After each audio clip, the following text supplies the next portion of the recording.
come sta?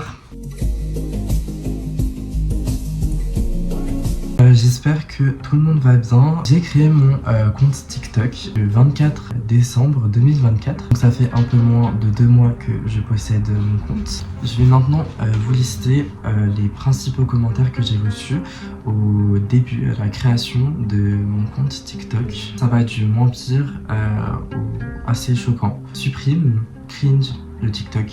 Tu l'aides pas autant que tu le crois. Il n'y a aucun flow, un overline terrifiant. Là, je vous avoue que ça me touche parce que... Bref. J'ai cru que c'était un clown. Lâche ça, la vérité. Ça se voit, tu sens la transpiration. C'est une caméra cachée. Pourquoi j'ai le même blaze que cette chose? PD, va te... Comme vous le savez, la France c'est un pays ouvert. La France est un pays laïque qui possède des principes et des valeurs fondés sur une démocratie. Il se doit, en tant que citoyen français, de respecter ces principes et ces valeurs. En l'occurrence, c'est pas sur cette feuille qu'ils y sont, ces principes et ces valeurs. Je souhaitais, pour ma première vidéo, faire en sorte que vous me connaissiez, mais pas réellement à travers une FAQ, mais réellement quelque chose qui m'a marqué, quelque chose qui pourra peut-être vous aider. J'aimerais faire part d'une infime partie de ma vie, afin que vous compreniez pourquoi est-ce que ce genre de commentaires peuvent me blesser, pourquoi aussi j'ai pu forger un caractère face à ça. À l'heure actuelle, m'en foutre. Ce sera donc une vidéo assez sensible pour moi. Je m'excuse si je n'exprime pas forcément les bons mots pour dire ce que je veux à ce moment-là. J'essaye d'être le plus objectif possible. Donc cette vidéo, elle va traiter de l'harcèlement, des conséquences aussi des réseaux sociaux et de la reconstruction de son soi intérieur, donc de son être en fait. La troisième pour moi a été mon année préférée du collège. C'était aussi une année où est-ce que physiquement je me plaisais, j'avais pas de complexe a priori. Tout simplement, je me suis fait des copines, vraiment un groupe, on était un groupe de 5-6 et on était tous dans la même classe, ce qui était absolument choquant parce que pour moi, j'avais jamais eu tous mes potes dans la même classe en fait. Donc du coup, on était vraiment soudés, on s'aidait pour avoir des bonnes notes, etc. etc. Et puis, il faut savoir que vers la fin d'année, on pouvait choisir, je pense comme vous, on va pas se mentir, les cours dans lesquels on voulait aller ou pas. Arrivé à la fin de l'année, je demande à mes copines si elles souhaitent aller dans ce cours-là, elles souhaitent qu'on se rejoigne par exemple le mardi pendant le cours de 13 à 14h et ensuite qu'on sorte dehors, etc. Je me prends des refus. À la fin de l'année, on s'était rejoints pour dire qu'on allait faire nos vacances ensemble.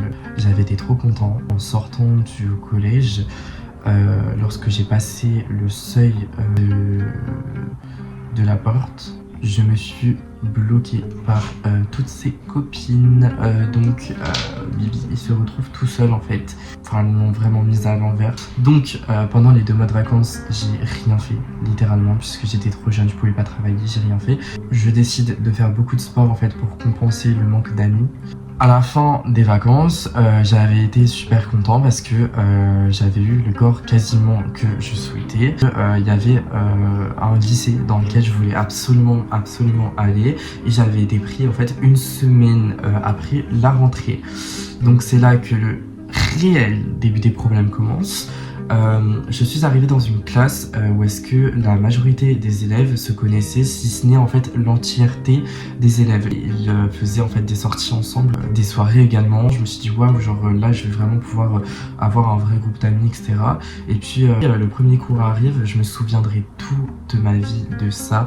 J'étais allé en fait m'asseoir à côté du seul garçon qui était seul dans la classe et je pensais que ce garçon-là n'était pas aimé. Puis je me suis dit en vrai, je peux peut-être essayer de me mettre à côté de lui. De toute façon, c'était la seule place qui était disponible. Donc je commence à parler à cette personne pour essayer de m'intégrer. Puis j'entends déjà des rires derrière moi. Je me dis waouh, qu'est-ce que j'ai dit en fait? Au final, j'apprends une semaine après que toute la classe a parlé sur moi. Je suis littéralement le bouc émissaire de la classe, on se divers facteurs dont je ne suis même pas conscient. Je pense que le fait que je sois homosexuel et que j'assumais à ce moment-là mon homosexualité, ça en dérangeait plus d'un. Et je me souviens que absolument personne ne me calculait dans cette classe. Voilà, j'avais été totalement délaissée. Lorsqu'on avait genre des travaux à faire en groupe, j'avais une boule au ventre. Je savais pas comment je pouvais appréhender le truc avec les autres parce que je savais d'office que j'allais me retrouver seule. Je vous parle vraiment à cœur ouvert. Je fais pas ça genre pour me positionner en victime. Ouais, si une personne était venue me voir pour me demander de s'asseoir à côté d'elle ou juste de manger avec elle un midi ou autre, je pense que j'aurais pas eu en tête genre tous ces souvenirs là, puisque ils auraient été effacés par la personne justement qui a décidé de m'aider et de changer en fait la donne. Cette personne n'est absolument jamais venue. Je m'étais fait une amie qui s'est retournée contre moi au bout de 2 mois, puisqu'elle a vu que tout le monde se foutait encore plus de sa gueule quand il traînait avec moi. Surtout un groupe de garçons était venu me voir pour voilà, me demander si j'avais pas snap, etc. devant tout le monde, juste pour m'humilier. Je peux également vous raconter que quand je passais devant eux, en fait, dans les couloirs, j'entendais des PD, alors que je ne les connaissais même pas. Cette année, elle a été très tragique pour moi, parce que j'ai non seulement perdu tous mes amis du collège, mais j'ai également dû rentrer dans un nouvel établissement qui ne m'acceptait pas. Je me souviens d'une fois en sport où j'ai carrément dû mentir et dire à la professeure de sport que j'avais trop mal et que genre je pouvais pas faire sport. Et le problème c'est que en fait fallait juste faire des groupes et en fait vous pouvez même pas savoir à quel point ça fait du mal quand on se retrouve en sport et que vous savez d'office que là vous devez faire des groupes et que vous allez être choisi genre dans les derniers. Ils m'ont marginalisé, ils m'ont traité comme si j'étais rien en fait. Elle m'a dit non, tu fais sport. Personne voulait se dévouer à m'avoir dans son groupe. Et quand ma professeure de sport m'a demandé d'aller dans un groupe de force, le groupe qui m'a pris m'a dit oh non. J'étais mis de côté, j'ai pu faire aucune figure en fait. J'étais vraiment, elles étaient là, j'étais là genre, et j'ai voulu, je suis venue plusieurs fois. Est-ce que je peux faire des figures avec vous? Non. J'avais l'impression d'être pas normal, d'avoir un problème. J'étais inexistant. Je suis même pas sûr qu'ils s'en rendaient compte. Le pire c'est qu'en classe on parlait des fois de l'homophobie, que c'était un délit. Et j'entendais encore des personnes derrière qui disaient l'autre gay devant on s'en bat les couilles. J'y prenais la seule place qui était seule puisque je voulais mettre avec aucun d'eux. Et lorsque un professeur voyait qu'un élève parlait trop avec un autre, forcément la personne qui parlait trop allait à côté de moi et là c'était encore pire. Je passais mon temps mais à pleurer. Je me souviens qu'une fois, tellement j'étais mal, j'avais cherché à attirer l'attention en cours d'allemand et je me suis mis en fait à pleurer en cours d'allemand. Comment vous dire que personne, même pas la prof, m'a demandé si ça allait. Elle m'a juste regardé, elle a fait comme ça. Et puis j'ai vraiment pleuré, c'était des larmes de tristesse. Je me suis dit mais j'arriverai jamais à m'intégrer en fait dans cette putain de classe. Je me suis dit si déjà ma classe m'accepte pas, c'est que le reste ne m'accepte pas. Ne pensez jamais comme moi, c'était une mauvaise façon de penser. J'avais pas de potes en fait, j'avais vraiment pas de potes, genre les midis je traînais seul, tout ça. Donc ça a été une passe très compliquée pour moi. Au final, je me suis rendu compte que dans la vie, si vous voulez réussir, il faut véritablement s'en foutre des gens. C'est vraiment le meilleur conseil que je peux vous donner pour vous reconstruire si vous avez été dans ce genre de situation. Vous savez, le pire dans l'histoire, c'est que genre certaines filles, je voyais au fond que elles avaient de la peine pour moi. Quand on avait un travail en groupe à faire, j'allais vers ces filles-là qui j'avais vu précédemment que je leur faisais de la peine. Un simple regard, elles comprenaient que je voulais me mettre avec elles dans un groupe. Et elles me faisaient... Désolé, mais genre... mon groupe va pas t'accepter juste parce que la personne est lesbienne ou bien gay ou bien même en transidentité. Tu te permets de... la juger, je comprends pas en fait, on est tous différents, c'est la différence qui crée l'unité je pense. Non mais plus sincèrement, je vais pas me morfondre sur mon sujet, c'était une passe pour vous dire que effectivement le passé de certaines personnes est encore ancré en eux dans le présent et pour la plupart des personnes en tout cas qui ont eu un lourd passé, elles vont se sentir blessées lorsqu'on va leur parler, voilà.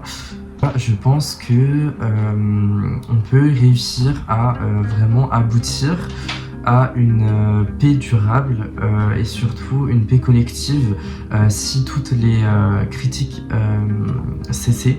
Malgré que ce soit impossible, parce que vous savez, moi je parle, mais pareil, je critique comme vous qui me regardez.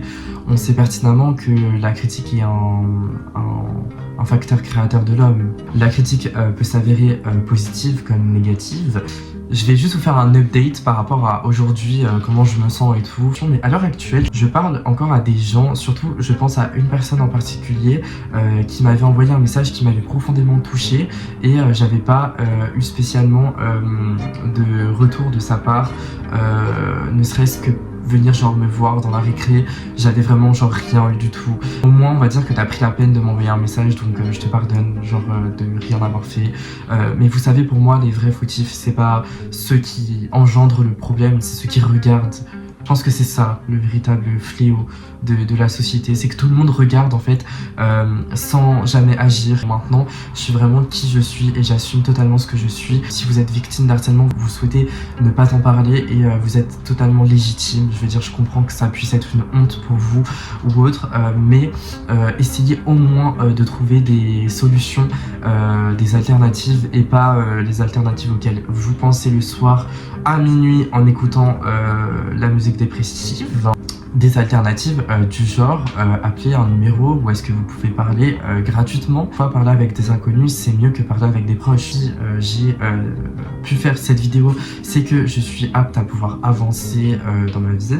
Les commentaires que j'avais reçus, c'est une infime partie de ce que j'ai réellement reçu, mais ce que je vous ai pas dit, c'est que je reçois aussi beaucoup de bons commentaires sur TikTok, surtout en ce moment, donc merci beaucoup. En tout cas, j'espère que cette vidéo elle vous a plu et que j'ai quand même pu vous aider. Il n'y avait pas réellement de sens, ok.